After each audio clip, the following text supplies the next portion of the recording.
Empezamos. Bueno, lo primero que vamos a decir es que cuando Pablo escribió esta carta a los romanos, era a personas, ¿no es cierto?, que ya habían conocido al Señor. La carta a los romanos era gente cristiana, personas que habían aceptado a Jesús en su corazón, que habían sido redimidos por su sangre.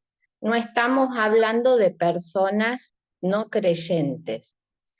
Así que dice en el capítulo 12, así que, hermanos, os ruego por la misericordia de Dios que presentéis vuestros cuerpos en sacrificio vivo, santo, agradable a Dios, que es vuestro culto racional.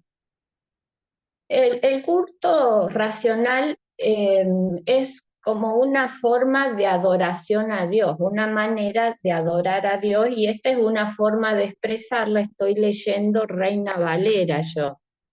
A mí me gusta más Nueva Traducción Viviente, ahora me está gustando esa, pero en este momento, como tengo que buscar varias citas bíblicas y tengo solo el celular, no puedo hacerlo, tengo que usar la Biblia acá en soporte papel.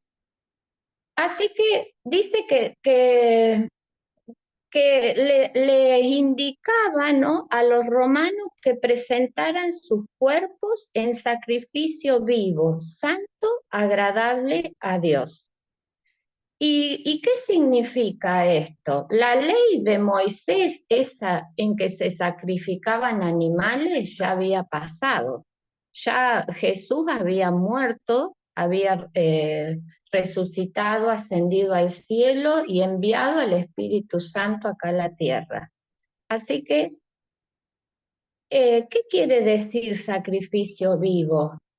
No, no entendemos nosotros como en algunas religiones que van a veces caminando o arrodilladas cientos y cientos de metros para buscar el favor de Dios. Por lo menos acá cerca tenemos una gruta muy grande, la Gruta de Lourdes, y hay tantos escalones para, como si la Virgen estuviera en el cielo, ¿no? Tantos escalones para subir a ese lugar.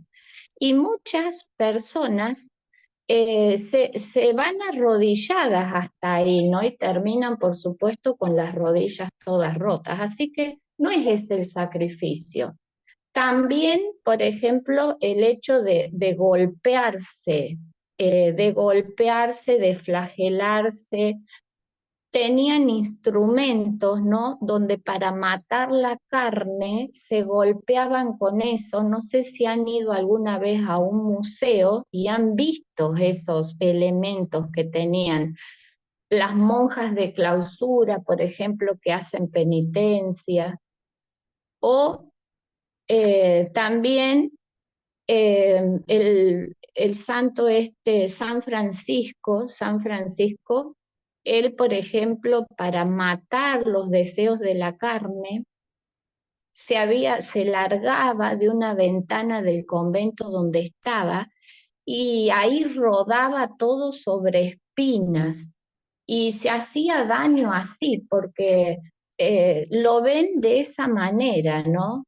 Pero el Señor no es eso lo que quiere de nosotros. Hoy el pastor Mieres dijo algo de esto en Miqueas. Habló de esto también, que realmente el sacrificio, el de matar animales era, bueno, era para perdón de los pecados, pero él quiere, decía, la justicia. Y lo que quiere el Señor de nosotros y que entendemos nosotros es consagrarnos a Él. No solo matar los deseos de nuestro cuerpo, que no tenemos por qué hacerlo de esa forma, sino entregarle a Dios, al Señor, y pedirle por esta situación que nos ayude, ¿no?, a ser mejores, sino entregarnos cuerpo, alma y espíritu, todos nosotros consagrados al Señor, todo entregar. Ese es el sacrificio vivo, santo y agradable al Señor. Santo porque nosotros estamos en proceso de santidad. Y a Él hay cosas que le agradan y cosas que no. Por ejemplo, cuando estuvimos viendo Hebreos 3, la semana pasada o la anterior, ahí decía que a él le desagradaba, que él en su ira se enojó, que no le gustaban lo que hacían los hebreos.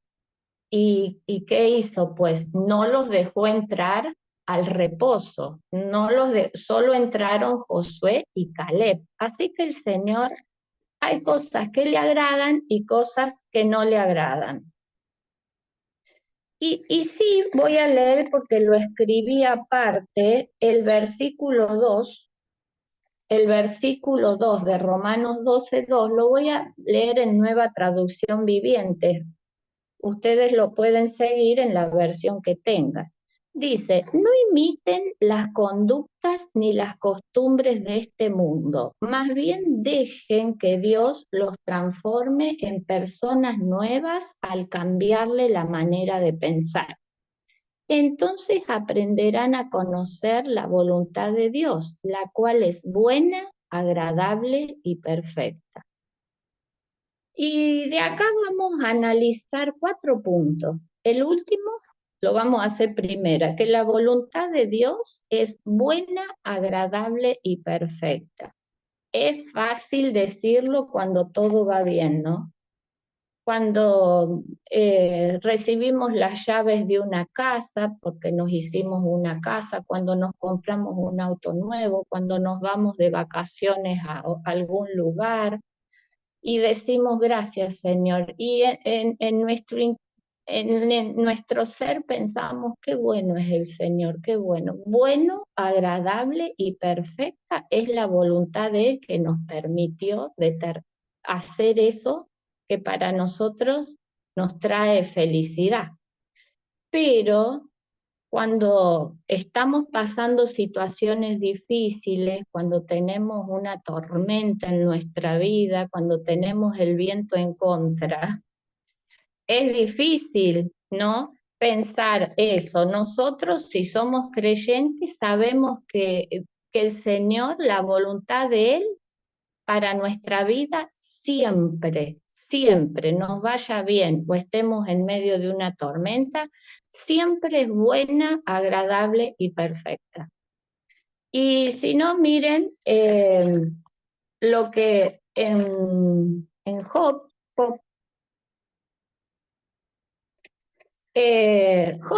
no había leído lo que estamos leyendo nosotros, que acá nos dice que la voluntad es buena, agradable y perfecta, pero Job lo sentía para responder lo que él respondía. En su interior lo sentía esto.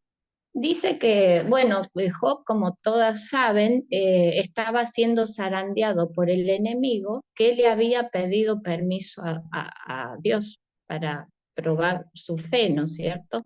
Entonces llegaban noticias, le llegaba información que sus siervos habían muerto, que sus animales murieron, que los pastores también, que vino un viento fuerte, dice, de todas las esquinas, debe ser de todos los puntos cardinales, y, y mataron a todos sus hijos. Y él decía en el 1:20-21, entonces Job se levantó y rasgó su manto y rasuró su cabeza y se postró en tierra y adoró. Y dijo, desnudo salí del vientre de mi madre y desnudo volveré allá. Jehová dio y Jehová quitó. Sea el nombre de Jehová bendito. Y cuando se enfermó de lepra, de la cabeza a los pies, ¿no? En el 2:9, entonces le dijo su mujer, ¿aún retienes tu integridad? Maldice a Dios y muérete. Y él le dijo, como suele hablar cualquiera de las mujeres fatuas, has hablado. ¿Qué? ¿recibiremos de Dios el bien y el mal no lo recibiremos? Así que Job, sin haber leído lo que nosotros tenemos, que es más fácil porque ya lo tenemos escrito, él sentía eso, él sentía que la voluntad de Dios era agradable, por eso respondía. Y por ahí nosotros no entendemos por qué. A veces la voluntad de Dios es que nos pasen estas cosas para crecer, para madurar, como consecuencia de errores que cometimos. Eso es, para crecer, es, creo que es seguro, para crecer que nos pasan estas cosas. Y como consecuencia de los errores también. Entonces el Señor quiere que nosotros cambiemos. Así que si nosotros maduramos, si nosotros no nos vamos del lado del Señor cuando vengan los vientos en contra, miren lo que dice Job en el 42 al final. Dice 42:5, de oídas te había oído, mas ahora mis ojos te ven. Así que si bien Job creía, tenía fe en el Señor, pero realmente al final de todo esto, cuando Dios lo restaura y le devuelve todo lo que perdió, él no es que ganó muchísimo, sí, porque le restauró, le devolvió todo, pero sobre todo conoció profundamente al Señor, a ese amigo que podemos tener, ¿no? Que está siempre dispuesto a escucharme, que sabe todo lo que nos pasa. Y qué bueno que de esta manera lo haya expresado Job sin ni siquiera haber leído nunca que la voluntad era buena, agradable y perfecta, pero él así lo sentía. Y bueno, y hay tres puntos más para reflexionar en este Romanos 12:2, que dice, primero, no imiten las conductas ni costumbres de este mundo. No imiten las conductas ni costumbres de este mundo. La segunda, dejen que Dios los transforme en personas nuevas. Y tercero, dice, cambien la manera de pensar. En este versículo hay cuatro cosas que podemos reflexionar. No imitar las costumbres ni las conductas ni costumbres de este mundo. Bueno, nosotros ya estamos grandecitos, ¿no? Pero ahora hay como, no sé, no me acuerdo cómo se llama, pero es de la gente de grande, mayor, que se comporta como adolescentes. Tiene un nombre eso, que no me acuerdo cómo es. Como termina en adolescencia o algo así termina. Pero es gente grande que se comporta como adolescente. ¿Y por qué? Porque imita las costumbres de los adolescentes. Por ejemplo, yo tengo mi hija que ella tiene un negocio y la empleada se fue al sur. Y le digo, ¿y ya conseguiste a otra? Sí, la madre. Sí, me dijo, la madre de ella, que habla y se viste como una chica joven, me dijo. Me dijo otra cosa, pero bueno, que se viste y habla como una chica joven. Y bueno, ¿por qué hace eso? Porque imitan, imitan a la juventud. Entonces se visten así. Y nosotros a quien tenemos que invitar realmente es el modelo nuestro debe ser Jesucristo. A Él tenemos que mirar e imitar siempre. No imiten las conductas y costumbres de este mundo, porque ¿qué es lo que nos da el mundo? Lo que Satanás le ofreció a Jesús. Y en Primera de Juan 2 nos dice también, nos dice lo siguiente, 2:15. No améis al mundo ni las cosas que están en el mundo. Si alguno ama al mundo, el amor del Padre no está en él. Porque todo lo que hay en el mundo, los deseos de la carne, los deseos de los ojos y la vanagloria de la vida, no proviene del Padre, sino del mundo. Y el mundo pasa y sus deseos, pero el que hace la voluntad de Dios permanece para siempre. Así que los deseos de la carne, los deseos de... O sea, nosotros vivimos en este mundo, estamos de paso, estamos de paso. Sabemos que no es definitiva, nuestra patria es otra, es la patria celestial, pero mientras tanto estamos aquí. Entonces, ¿qué es lo que nos ofrece el mundo? Yo no puedo decir, no, no me gusta comer locro. El locro es una comida que se come acá en Argentina, que es una bomba. Es una bomba para el hígado, para todo, pero que es tan rica, pero se hace con chancho, con chorizo colorado, con patitas de chancho, tripas. Es riquísimo. Y bueno, a mí por lo menos me gusta. Tiene mucha grasa.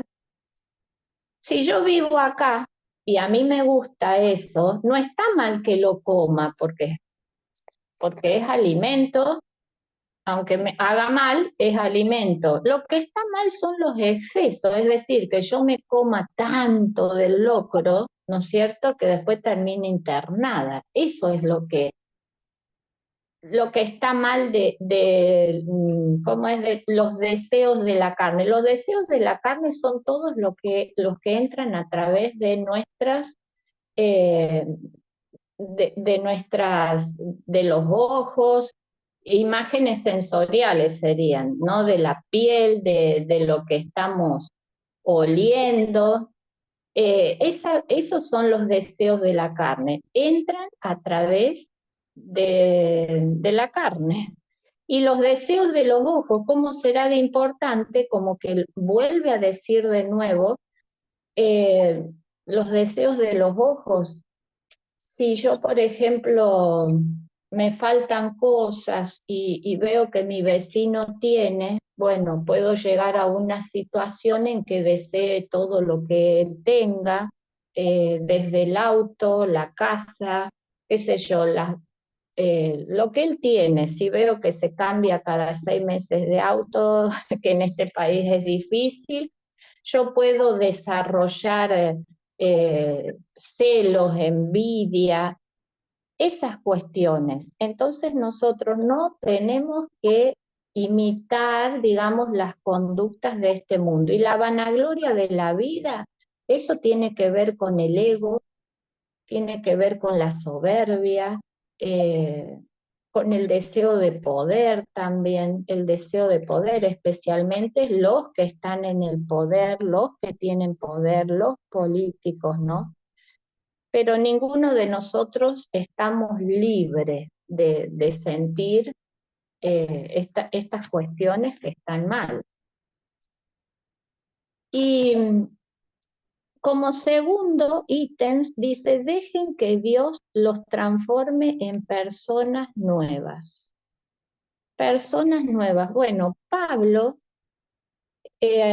dice ¿dónde es que está? Estamos en Corintios, Pablo, en Corintios 2 habla de 3 tipos de personas. 2:14. Pero el Primera, hombre natural, ¿eh? ¿Cómo? primera de Corintios o segunda. Primera de Corintios 2:14. Primera de Corintios 2:14. Gracias. Y habla de 3 tipos de personas: el hombre natural, el hombre espiritual y el cristiano carnal. Dice así, pero el hombre natural no percibe las cosas que son del Espíritu de Dios, porque para él son locura y no las puede entender, porque se han de discernir espiritualmente. El hombre natural es el que anda y realiza todas las funciones de un ser vivo, y más que los animales y las plantas, ¿no es cierto? Porque Dios nos dio nos dio eso, nos hizo superiores, pero espiritualmente están muertos. Vos a veces le hablás del Señor, no entienden, no sé, te dicen, pero tampoco les interesa profundizar, conocer de la palabra, conocer quién es Dios, qué hizo, qué es lo que puede hacer. No, el hombre natural no le importa de las cosas del Señor. Por eso cuando uno sale a evangelizar, ¿no? Es bueno siempre orar antes por esa persona. A veces uno tiene en la cabeza, qué sé yo, un vecino, y es bueno orar por él antes de hablarle. Yo acá al lado de mi casa tengo vecinos, ella es doctora y él está muy enfermo, le están haciendo diálisis y no son creyentes, ni siquiera esos católicos que a veces van a la iglesia o que esos católicos que se bautizan, se casan, no, ellos nada, no están casados por iglesia, no bautizaron a los hijos, eh, y son buenísimos, buenísimos. Y él está bastante mal. Estuvo internado en Córdoba, que es una ciudad mucho más grande que la nuestra, porque le entró una bacteria. Y bueno, Dios quiere que esté acá. Y ya van 2 veces que yo voy a hablarle y él se larga a reír y me dice que no, me dice que no. Bueno, ese es el hombre natural, ¿no? El que está muerto espiritualmente. Dice el 15. ¿Alguien lo tiene y lo quiere leer? El 2:15. ¿Cuál hermana de Corintios? Sí, si lo tenés También a mano. dice Sí. Primera de Ah, vale, Corintios hermano. Sí. 15, para que ninguno diga que fuisteis bautizados en mi nombre. No es eso, hermana. Es 1 Corintios 2:15. 2:15. Sí, 2:15. Dice la bendita palabra. En cambio, el espiritual juzga todas las cosas, pero él no es juzgado de nadie. 16. Porque quien conoció la mente del Señor, ¿quién le instruirá? Mas nosotros tenemos la mente de Cristo. Amén. Bueno, amén. Así que nosotros tenemos la mente de Cristo, el espiritual. El espiritual es el que tiene relación permanente con el Señor, ¿no? El que lee su palabra, el que tiene comunión con Él a través de la oración, de la lectura de la palabra, el que le pide al Y Señor lo más que importante, sea. que ¿Cómo? entendemos la palabra. El hombre natural no entiende, no entiende. Pero cuando Claro, ya nos da, como dice aquí, ¿no? Para el hombre natural las cosas del espíritu son locuras. Y yo siempre me pongo yo de ejemplo. Yo no entendía. Me hablaban de Cristo, me reía, me burlaba, insultaban.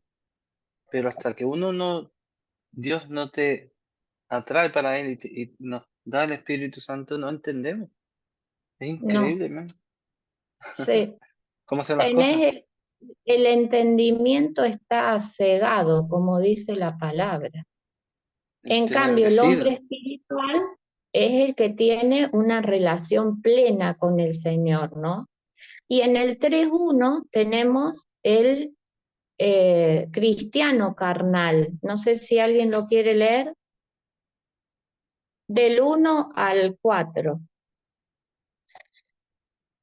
¿De qué? Primera de ¿De Corintios Romanos, 13, hermana?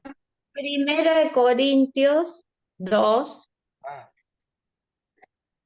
2, 3, no, 3, perdón, Primera de Corintios 3, del 1 al 4. Dice la palabra, de manera que yo, hermanos, no pude hablaros como a espirituales, sino como a carnales, como a niños en Cristo. Os di a beber leche y no vianda, porque aún no erais capaces, ni sois capaces todavía, porque aún sois carnales, pues habiendo entre vosotros celos, contiendas y disensiones, no sois carnales, y andáis como hombres, porque diciendo el uno, yo ciertamente soy de Pablo, y el otro, yo soy de Apolos, ¿no sois carnales? Bueno, acá Pablo les está diciendo que, o sea, está hablando de un problema que había en la iglesia. En lugar de seguir a Jesús, seguían a los hombres, a Pablo y a Apolo. Entonces, ¿qué pasaba en esta iglesia? Había muchas divisiones, ¿no? Y cuando pasa esto es porque la carne es más fuerte que el espíritu. Y creo yo que pasa en todas las iglesias, hay cristianos carnales, gente que está 30 años, 40, los años que sea, y que siguen tomando realmente leche, ¿no? Gente que espera recibir siempre, como lo vamos a ver más adelante, siempre busca que le den, que le den, que le den, y nunca dar. ¿Por qué? Porque no ha madurado en la fe. Eh, Así que estábamos viendo que Dios los transforme en personas nuevas. Pero para que el Señor nos transforme en personas nuevas, que deberíamos ser espirituales, eh, perdí, Romanos, tendríamos que cambiar nuestra manera de pensar. No es fácil cambiar la manera de pensar, pero tampoco es imposible. Simplemente hay que querer hacerlo, hay que querer hacerlo. Entonces el Señor nos ayuda. Si nosotros tenemos una relación con Él, el Señor nos va a ayudar a cambiar. Pero hay cristianos, no, yo lo he escuchado a esto, por ejemplo, que yo soy así y, y siguen así, y viven así.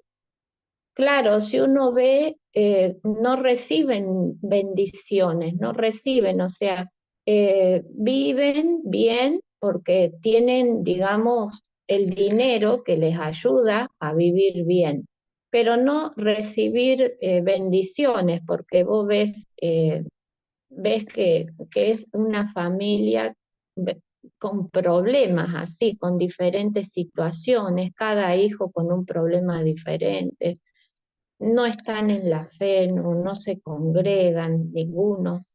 Eh, bueno, así que si nosotros queremos cambiar, o sea, no es, deberíamos querer cambiar. Por ejemplo, no se puede estar 30 años con falta de perdón si el Señor te dice que uno tiene que perdonar para que Él nos perdone. Y bueno, y hay personas que viven así y dicen, yo a ese no lo perdono. Y son cristianos que están en todas las reuniones de la iglesia. Entonces, eso tenemos que tratar de cambiar. En mi caso, yo siempre pienso que quiero tener la bendición del Señor. Yo quiero tener la bendición del Señor y quiero que mis hijos sean bendecidos. Entonces, soy de la idea de cambiar y entregar todo aquello que a mí no me edifica, que no es bueno para mi vida, todo aquello que no le da adoración al Señor. Eh, y esto continúa en el 12. No voy a leer todo, porque si no sería muy largo, pero sí voy a leer algunas indicaciones que Pablo le da a los romanos, que es bueno tenerlo en cuenta como nosotros somos una unidad, formamos parte de la iglesia. Voy a leer o a parafrasear, digamos, algunos versículos. En el 3 dice así que nadie tenga más alto concepto de sí que el que debe tener. O sea, nuestra iglesia, la iglesia de Jesucristo es horizontal y Jesús está en la cabeza. Si bien todos tenemos algunos dones y pareciera que el pastor tiene algunos dones mejores que el resto, pero todos Por tenemos fin, dones. hermana, por fin alguien comparte lo que es la verdad, hermano. Nosotros somos Cristo en la cabeza y nosotros todos estamos puestos para colaborar unos con otros. Y no es uno encima de otro, como nosotros No, creemos. Pero este estudio es súper bueno, porque usted está compartiendo sobre el entendimiento, el conocimiento y la mente de Cristo. son cosas. Síganme, perdón. No, perdón, son cuestiones que a mí me vienen, que lo sé. Entonces, como uno va relacionando, estableciendo relaciones y vas diciendo lo que sé, lo que sé, lo que creo que debe ser también. Entonces, sí, todos tenemos aunque sea un don. Y por ahí no los ponemos. Y algo de esto dijimos recién hace un ratito, ¿no? El que no entrega, el que no trabaja, no entrega, el que no sirve ahí en la iglesia, es como que deja al otro medio enclenque, porque no es que uno siempre tenga que dar y el otro solo recibir. Todos necesitamos de los hermanos también. Y bueno, y habla que un cuerpo, bueno, tenemos muchos miembros, eso ya lo dijimos. También nos dice que el amor sea sin fingimiento, o sea, sin hipocresía, que nos amemos sin hipocresía. ¿Por qué será que dice esto? En una iglesia, en la iglesia de los romanos. Y todo lo que les dijo, lo que les dice a ellos es para que nosotros reveamos cómo estamos nosotros. Aborrecer lo malo, seguir lo bueno, amaos los unos a los otros con amor fraternal. El 11. En lo que requiere, bueno, con respecto al trabajo en la iglesia, no ser perezosos, sino fervientes en espíritu, porque en realidad estamos sirviendo al Señor. Tenemos que pensar eso, que estamos sirviendo al Señor. Por supuesto que también tenemos relación con el Señor que está arriba y relación así para los lados con los hermanos. Pero no olvidar eso, que a quien servimos es al Señor. Que tenemos que tener gozo en la esperanza, eso creo que me falta a mí. Eso me falta, o sea, cuando uno está pidiendo, necesitando algo, tener gozo. En eso tengo que, no sé, trabajar o pedirle más al Señor. Sufridos en la tribulación, o sea, ser misericordiosos, tener misericordia, ¿no? Y ser constantes en la oración, constante, día y noche. Si no estoy orando, estar reflexionando en su palabra. Y tal es así que a veces uno a la noche tiene sueños, ¿no es cierto? Sueña cosas relacionadas con el Señor, con las cosas celestiales. Y dice también bendecir a quienes nos persiguen, bendecir y no maldecir. Al final dice que si tu enemigo tiene hambre, dale de comer, ¿no? No vence el mal con el bien y no ser sabio en nuestra propia opinión. No ser sabio en nuestra propia opinión. Siempre podemos aprender algo.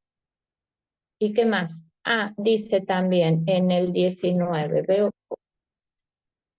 dice, no os venguéis vosotros mismos. ¿Por qué? Porque mía es la venganza, dice el Señor, que Él pagará. Y esto relacionado también con lo que decíamos recién de la falta de perdón.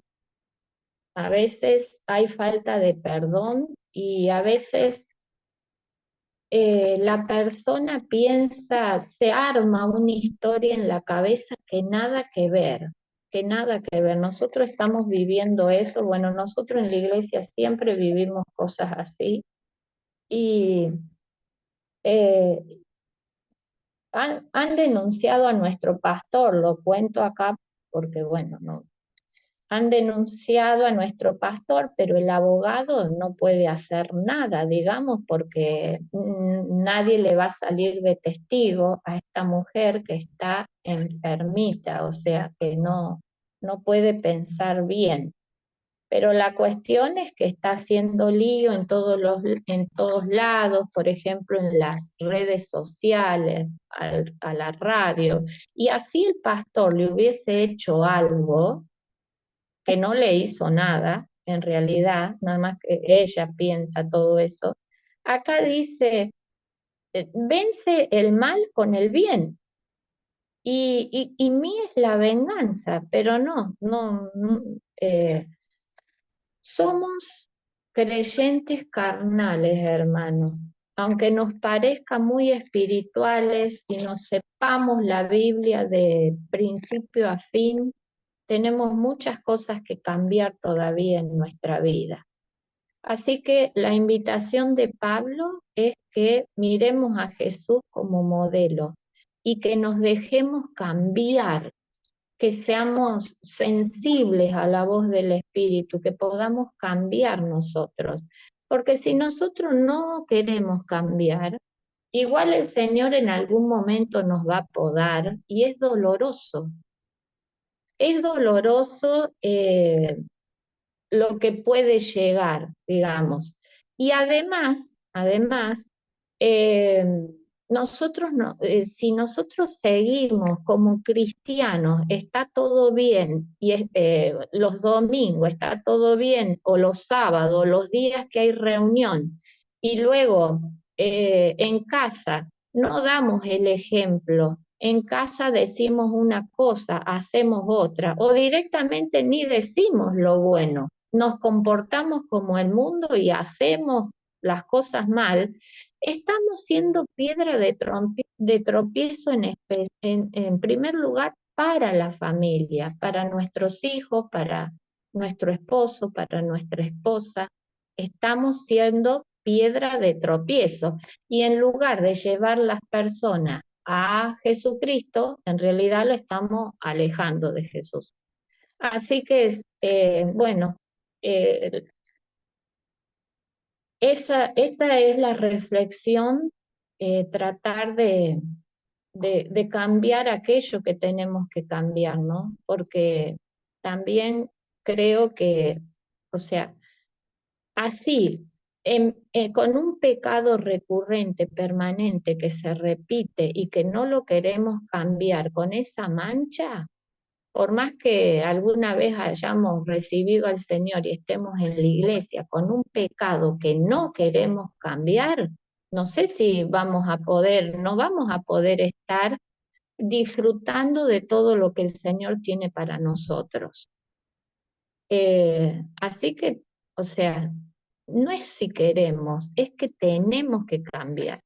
Tenemos que cambiar aquello que sabemos que estamos haciendo mal. Bueno, hermanos, espero que sean bendecidos con esta palabra.